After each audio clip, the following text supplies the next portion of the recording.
I love Extraction. I bring it up every episode.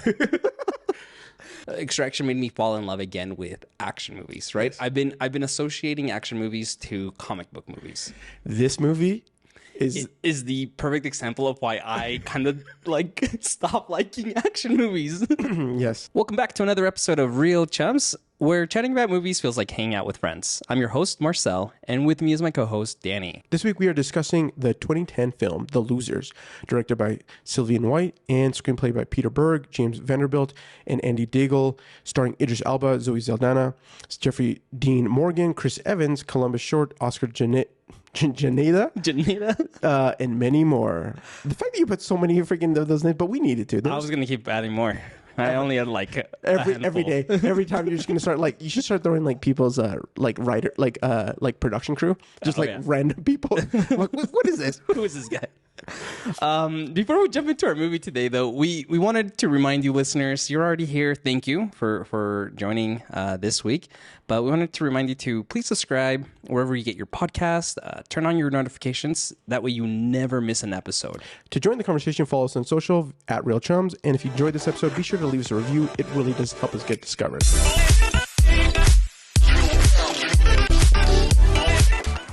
You have a question? I do have a question of the day. The question is, do you think this movie could have done better post-Marvel? This was what do you mean post-Marvel? This came out in 2010. Marvel... Avengers, I guess. Because I don't think... Had Avengers come out? No, Avengers came out in 2012. Yeah, so Chris Evans, this is one of his only movies in DC outside of Captain America. I think they probably did something prior. I think Captain America had already... The first Captain America had already come out. No, I think my initial thought was do you think after, post-Endgame, I guess? Now? Yeah, I think it could do better. It could have done better. Yeah, I think it could have done better.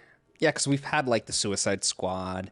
We've had movies about an ensemble cast, right?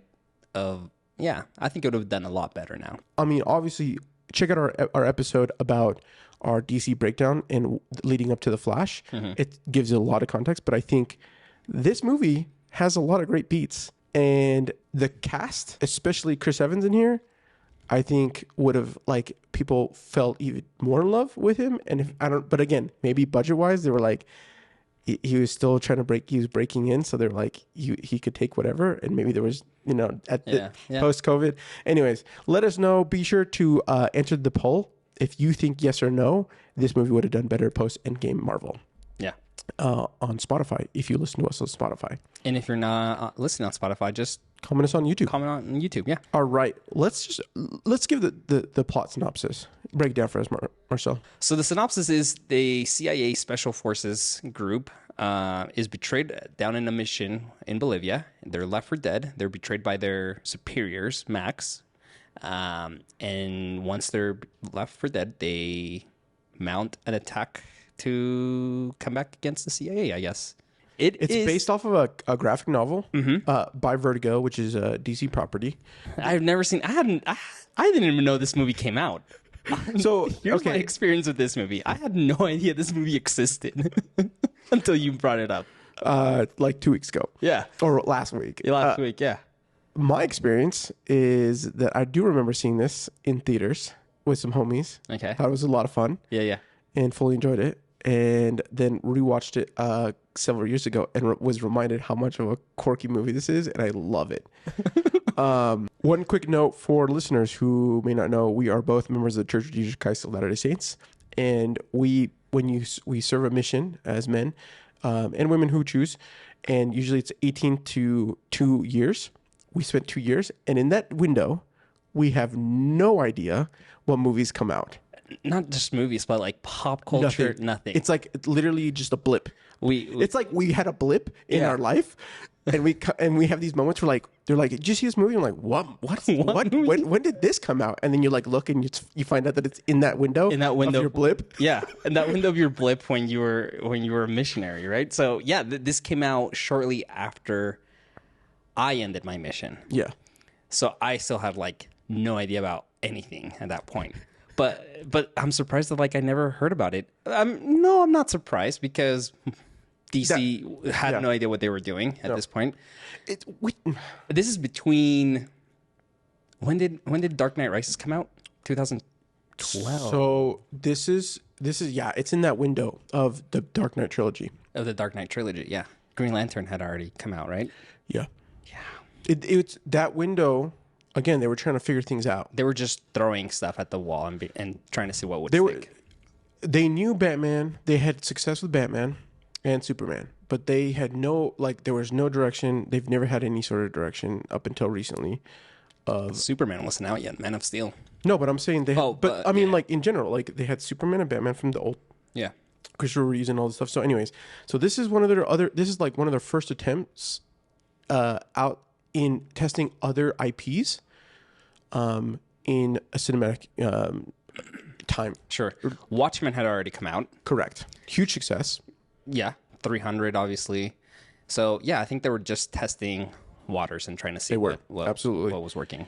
One of the writers, actually the director of the film, also directed Stomp the Yard, which is why... I'm not putting words in your mouth. Go ahead. But it's one of your favorites. I do really enjoy that movie. You love that movie, don't you? I've never seen it. I think part of it's because like I love Drumline, and it's also like I don't know, it's maybe part of it. I think it really resonates just with like the minority focused movies. Okay. Of like growth and coming together. And I think part of that is just like I'm a very hopeful and I'm a romantic in the sense like I want the world to be kinder. And so, anyways, that movie is great. He directed Slender Man. He did. Okay. Look, not only directed but like also do some of the screen are like huge. They've been involved in a lot of shows. Yeah. No. Yeah. The Americans, a ton of shows that are like have become widely successful. Yeah. Yeah. Billions. He's done The Terminal List, Umbrella Academy. Right. He's done a couple episodes for them. Yeah. Look, what I'm saying is, what I think is, and we'll get into some of the cinematography and some of the things and some of the pacing in this movie. Again, I just want to come back to the fact that this is a Vertigo property. We had, it wasn't superhero focused. It was just, CIA, it's like, military, whatever. Very, for the whole film, I guess we can talk about it right now. Yeah. Comic, the style of the film, very stylized. Yeah. The reason why I brought up the question today is because like as I was watching, I'm like, this movie would have done really well today, especially in like direct to streaming or even like creating or something that fast cuts, very like story driven beats of like kind of going getting in there and just like showcasing stuff. Just such a stylized setup. I mean, CGs do not hold up very well. No, the CG doesn't. but no, you're absolutely right. You could have. I could very well see, a James Gunn going through the catalog of DC property and be like, you know what, The Losers. Yes. This has James Gunn written all over it. Ooh, yes. Like I think had he not done like a Guardians of the Galaxy and had gone to DC first, this is something that he probably would have been like, I want to tackle this. Yeah. It's a bunch of mismatched characters that are left for dead, are betrayed by their government. How do they find redemption, right? And I think he, this under the hands of a James Gunn. Nowadays, I think this would be a really, really good movie, or even like a Edgar Wright, an Edgar Wright would kill this. Yes. I think, for Sylvian White, I think he did a pretty solid job for what this was. I mean, he went a very different route, and I don't know if he went more television shortly after this. I mean, I think anyways, when I was looking at his IMDb setup. And this is like his big major film. He had done one of the I Know What You Did last summer movies. I mean, yeah. I don't know. I just think that like this team, and then you have Idris Elba, who then comes back to be in the new The Suicide Squad, right? Oh yeah. You're right. Who's an awesome character. He's got the cool one of nanotechs. I can't remember. The dead. Yeah. Not Deadshot. In any case, Bloodsport. Yes, dude, that guy, which I would love to see Idris Elba as just a dedicated Bloodsport character movie. Dude, sick. It would be sick. In any case, and then you got Zoe Saldana. We have Chris Evans. These characters, they super strong. Yeah. Together. And this is like and Jeffrey Dean Morgan, like this is why I'm like shocked that I've never heard of this movie. Like I'm just like, how did I miss this? Actually, I actually didn't look at the numbers. I meant to, because it had a budget of 25 million. Okay, so low budget. An opening weekend, it did 9,400,000. Okay. Gross worldwide, 29 million. It did not do good at all. Why?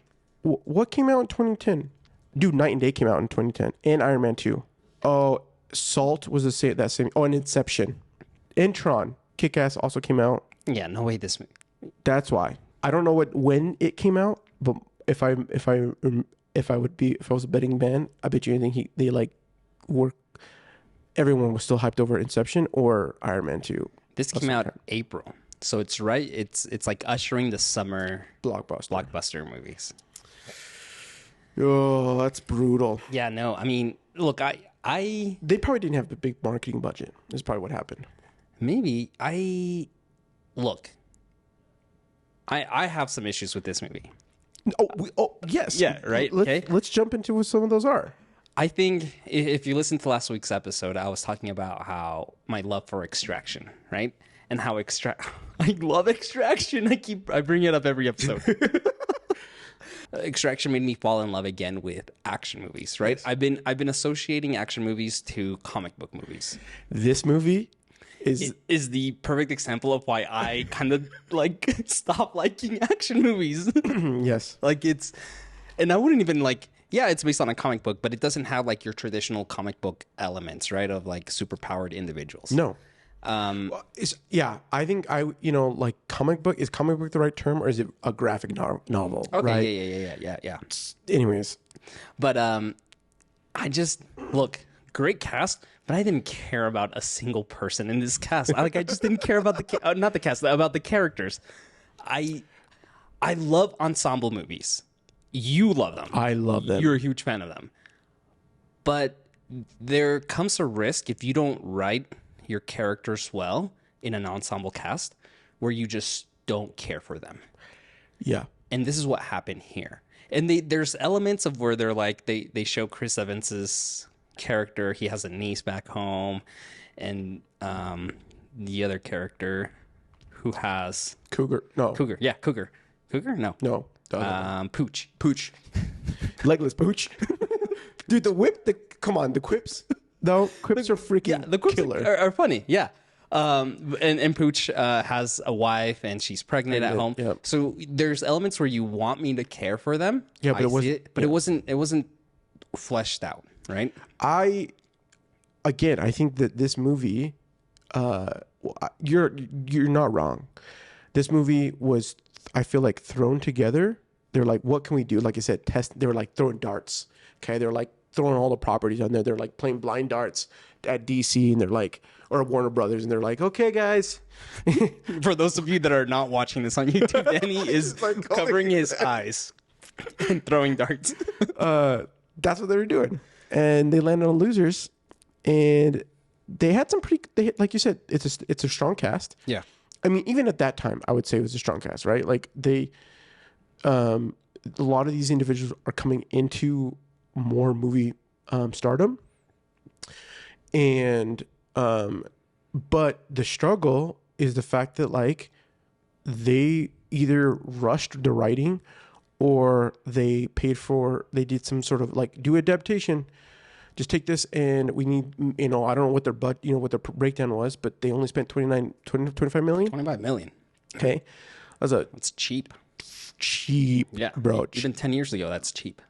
Yeah. They literally just all right, let's, this person did a pretty good job with, they had I don't know, actually don't know, stomp the yard if that, what that, no, yeah, right. Yeah. They're like, hey, we have someone, maybe this guy could, help us break into something, and blah, blah, blah, boom. And it's there. Let's see what it was just get. Yeah. It's interesting that you say that because, right, so we decided to record this or to watch this movie and do an episode. It's on Netflix right now. I click on it, and I'll be honest, at first I was like, oh, what is this? Whatever, I've never heard of it. Daniel, Marcel grumbling. Another this means war coming up. No.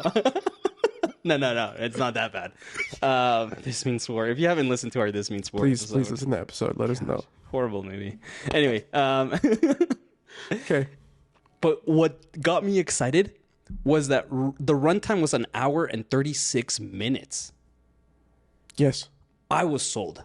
Okay, that's what saves it. I turn it on Netflix and I'm like, an hour and 36. Heck yeah, I'm watching this. Like I can churn this out quickly. Yeah. Right. You don't have to get committed. I don't have to get committed. I put it on. Yes, I'll give you that. The pacing, it just goes to a fault because there's no room to really develop these characters. This is something we've talked about in extensive, and we're going to talk about it for the rest of our podcast journey. Yeah. And for movies, because like, just because you have an action film does not mean you should sacrifice your characters for moments of clarity. They tried. Mm-hmm. It was like they wanted to. It's again. I think part of it is that they were thinking.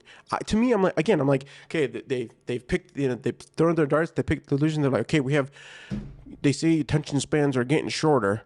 Let's just like pound them in the first 45 minutes with action and explosions and cut. Yeah. And sequences and then we'll slow it down in the last little, like the last from the middle point forward. Yeah. And it just doesn't work. It doesn't work. Look, I'm thinking of some of my favorite ensemble, like big cast movies are like the Oceans movies, the Oceans 11, 12, and 13. Yep. Okay. What those movies do really well at, keep in mind that the Oceans characters, they're all quote unquote bad guys, right? They're all thieves. They're robbers. Like on paper, we shouldn't cheer for these individuals.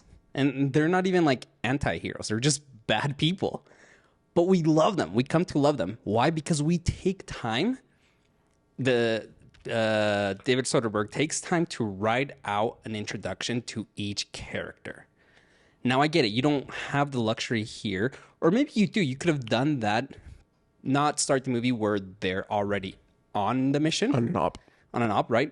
But maybe Jeffrey Dean Morgan's character gets a mission call, right? He has to pull in his characters or his team. Why I'm bringing in Cougar, why I'm bringing in Pooch, why all these individuals. And flesh out those characters rather than just throwing them into a scene and wanting us to care for them. Or even the Suicide Squad. We just talked about that.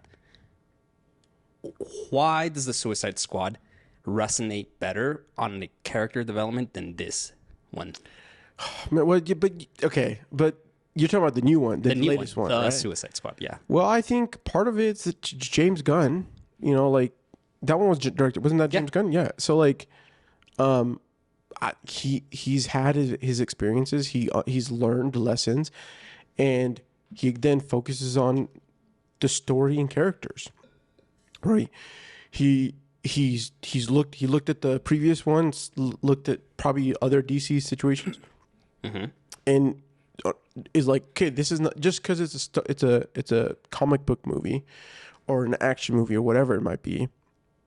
We still need to create connections with individuals, right?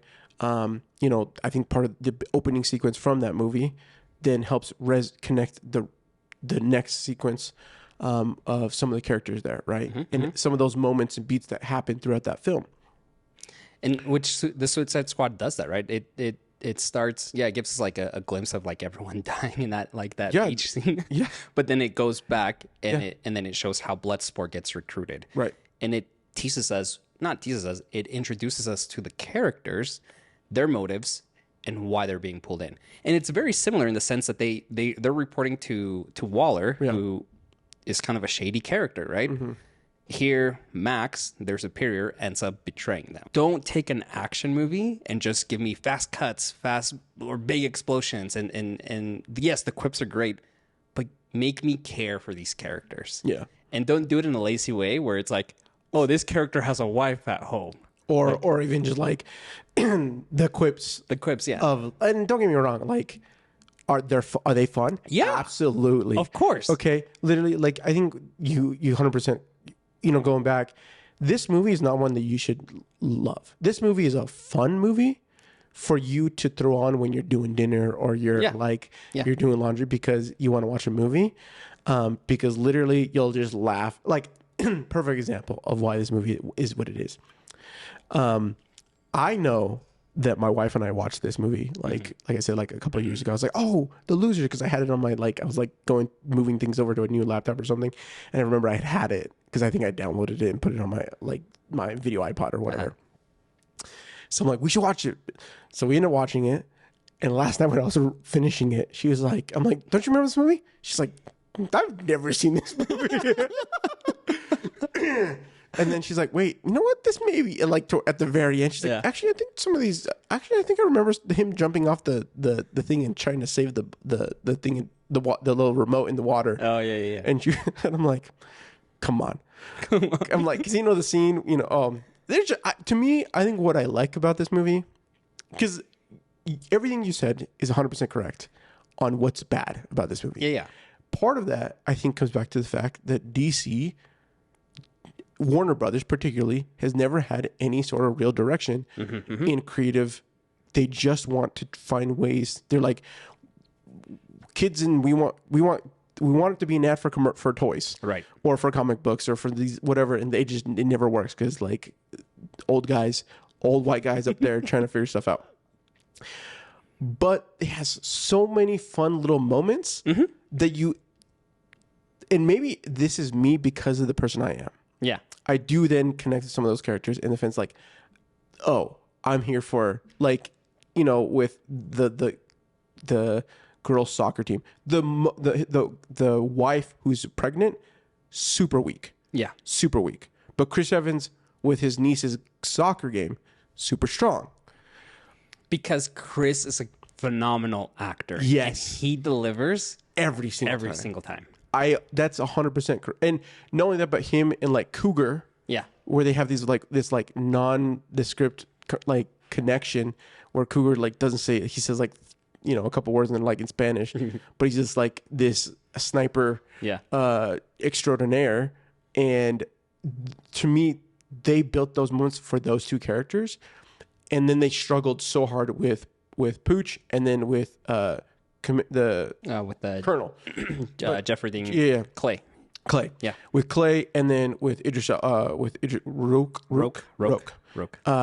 struggled so hard in that. They kept trying to like, you know with Idris trying to like, we knew from the get-go that he's going to be the one that betrays. I didn't. Oh, you didn't? No, I knew Zoe's character Aisha was not like that when I saw it, like the first like 30 seconds. I was like she's gonna betray them, or she's manipulating them in some way, right? But I know maybe that was me. I wasn't expecting. I actually thought at the end when he betrays them, I'm like, oh, this is part of the plan. He's pretending to like he's like double crossing. Yeah, a double cross. And so the whole time I was like waiting for the. We need to see Two Guns. Have you watched Two Guns? No. Oh. Who's in that one? Oh, that's Denzel, right? It's Denzel and Mark Wahlberg.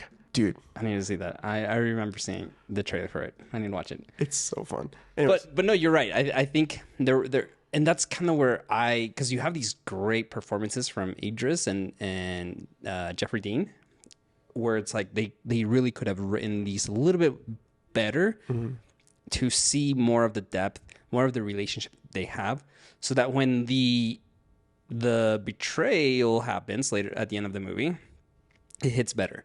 For me, it didn't hit because I was just like, oh, I don't know. I just that relationship between them wasn't fleshed, right? But you're right. Chris Evans delivers all of his lines perfectly because he knows how to take these. Chris Evans, at the end of the day, he's a comedic actor, dude. At heart. Is so good. He is really good. He is really what made me enjoy this movie. Yeah, because he has these quips. He cares, and surprisingly, he probably has like the most like character arc. He does, as well as the fact because in Idris is such a great drama character. Yep, like amazingly good at drama character, right? And I think that they were like it was almost like too strong on both. Like they conflicted too much in this ensemble Yeah. movie. Like Idris and Clay, Pooch, and Chris Evans' character, which I can't remember his name. Jensen. I will say this. Let's talk about the villain, Max. Okay. Well done. Like, I hate Max. Absolutely I hate the love guy. him. The guy's a jerk. He's a jerk. He's a dick. He's I didn't give you the kill him nod. yeah. and his little sidekick Wade. Yes. I love how every time he talks to him, he has to end with by saying his name. Listen, Wade. Listen, Wade. Where's my gun, Wade? And like just the way, like he always has to finish by saying Wade. Kill. Did you get my 18-man fire crew? Wade. Some of the lines were like the comedic lines. I felt like were pretty solid. Yeah. It was the building of the storylines that helped like move it that like really kind of struggled. Yeah. But the whole idea is that he as a CIA director, not director, but some top CIA guy, he wants to, I guess, he wants control. He wants control, and he is selling weapons of mass destruction, so that way he can direct where the wars should happen, Right. and capitalize on that. What do you think of the actual like bomb that they create? It's not a, how does he describe it? It's like a disintegrate, like this weird thing that like basically instead of like explosion, it like disintegrates whole islands or stuff like that. I thought it was actually intriguing. I thought it was a solid concept. If especially for like a graphic novel / like comic book style thing, felt like a good play, and that's where they put all their freaking special effects money, was in that one scene. I mean, the whole movie's based on the idea of betrayal, right? And all and trying to find that redemption for that and what that means for the team, and it sorely lacks for this movie. It just doesn't land well. It even though the threat, the threat level for this character when we see it on screen is big, but the feeling of that threat isn't strong enough, in my opinion. Yeah. They have their, Clay's highly motivated because he is really upset that these children were killed because of them. Yep. Zoe's character is driving because her father, who was killed by Clay, spoiler alert, too late. Yeah. But you should know that we talk about spoilers here, so get over it. Or not. You can just, at me. At Danny. Yeah. Get mad at him. Her wanting to get payback for the person who killed her father, but also the person that really was trying to was Max killing her father because he wanted control, and he just has these goons. They're all just like, they're just following, your fault. You just follow orders. Like if you in these individuals are really good at what they do, and they get pointed in a direction, they go, because they trust. That's part of this whole idea of like trusting that this is what this should be the right thing to do. Yeah. Looking at the action sequences, that opening action sequence, great. Yeah. It's great. It highlights what everyone is good at. Yeah. Right. You see everyone's abilities. I feel like it's not showcased well enough later in the movie. But it's a great way to introduce the different skill set of this team, right? Let me ask, do you think that this movie had all the right beats? It just wasn't executed well enough. Yes, it did. It had the action, right? It had the comedy. It had a great cast. It wasn't executed well. And again, and we've been talking about this, for me, in the character development, I think that's what was really lacking. Because halfway through this movie, I was just... It falls. Character-wise, it falls apart. Yeah. I just didn't care if they made it back to the States or not. I didn't care. I was more intrigued in... Yeah, I just didn't care whether they were successful or not. Which again, for me, when I saw that final betrayal from Idris's character, it didn't hit. I was just like, okay, like whatever.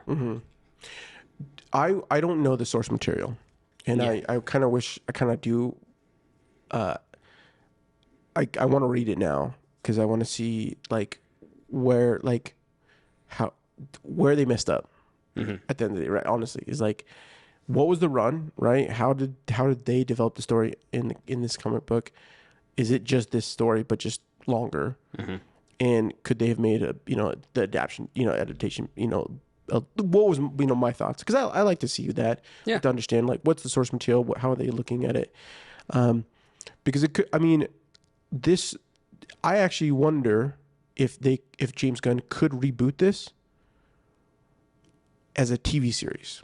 I don't see it happening. No, I don't see it happening. He's got what's the Oh, Waller. He's got Waller coming. He's got Waller, but he also has the one the commandos. Oh no, the creature commandos, right?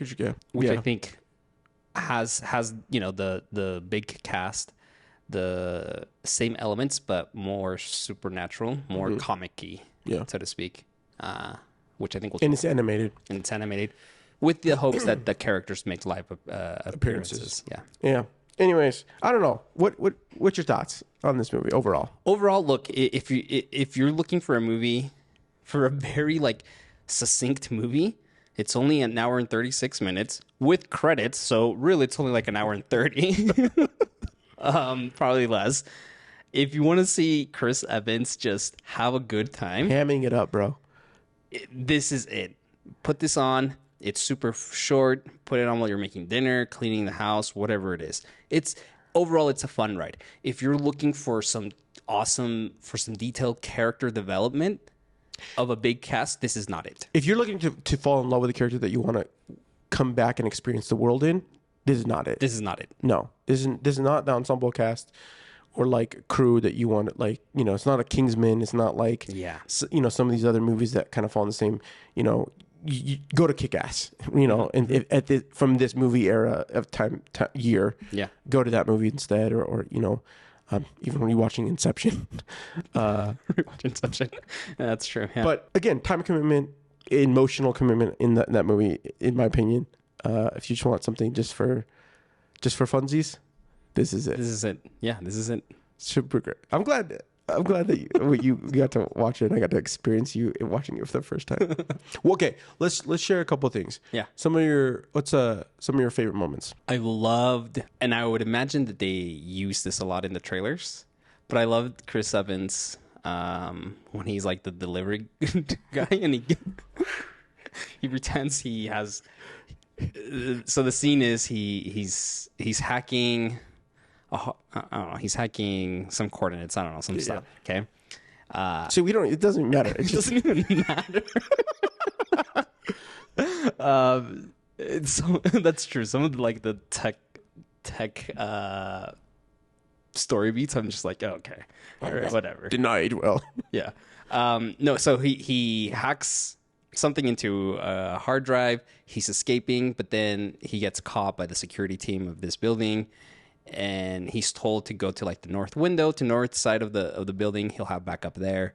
And then Cougar, the sniper, is watching from like a mile away, and Chris pretends to air guns. He's got 3 security guards, and he's like, I was part of a legal experiment where they messed with my mind. Telekinesis. They did use that in the trailer, if I remember correctly. Yeah, I would imagine they would. Yeah. So good. But that whole sequence I really enjoyed. Even because from the beginning. Yeah, they put on Journey. I'm a big Journey fan. Yes. Okay? I've seen him live several times, and so I was just like, yeah, this is good. It is. Fun. It's a fun time. I think my favorite has to be the ending. The last fight. Okay. Maybe not. It's like, the quips back and forth. Come on, look at this pooch. It's like, you're going to be Headless Jensen here in a second. And I don't know. It's just such a fun. It's just, and then the ridiculousness of the guy gets the Cougar once again coming in, freaking saving everybody, shoots the motorcycle, blows up, or the guy flies into the airplane, and then the whole thing crashes. It's just ridiculous. Ridiculous. But it makes me laugh every single time. Yeah, yeah. And then I think to me that's why I like this movie. It's just like if I watch it, I'm gonna laugh. Yeah. Yeah. Is it a great action movie? Is it whatever? No. But doing something, listening, and then looking up and catching those little moments that are a good time, worth it. This just made me really want more Chris Evans in like goofy comedy roles. You need to watch Ghosted. I do need to watch Ghosted. You need to watch Ghosted. I want to know if you feel like he still has it after watching Ghosted. Okay. Do you have thoughts on that? Yeah, but I'm not going to share them right now. You got to wait till we have the episode. Okay. I want more Chris Evans in that. I want more Chris Evans, period. Yeah. You know who I really want? I want Chris Evans in a comedic role with Chris Pratt. That's a lot of Chris. That's a lot of Chris, but that's a lot of money too. No studio can afford that, dude. But I want it so bad. Yeah. I would love like the other guys, like another other guy's take, but with Chris Evans and Chris Pratt, and then I don't know. I just feel a movie style like that with those two characters just freaking going at it together. This just completely. That would be great, though. Yeah, it would be killer. Yeah, I was just thinking of Star Trek, right? Mm-hmm. They're wanting to do a fourth one. Or digressing here a bit. It's okay. They wanted to do a fourth one, and the idea is they wanted to introduce more of the time travel elements to it.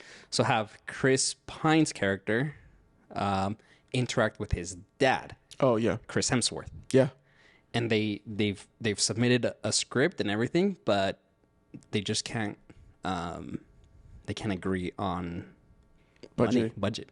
Yeah, because literally both. Two big names just want a ridiculous amount of time. That and also screen time. Chris Hemsworth was like, "Well, if I'm coming back, pay me more, and give me more time. Give me more time on screen." So, and Chris Pine's like, "No, this is mine. This is mine." So yeah, it's expensive. Two Chris's like that in one movie. I would love it, but.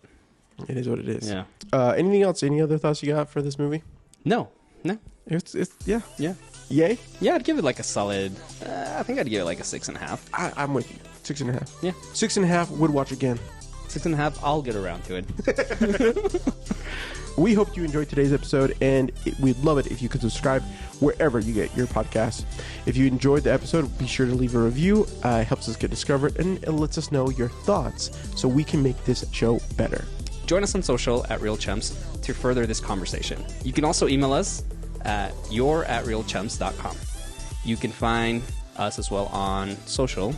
On Twitter, I'm Marstrosity, MARZTROSITY.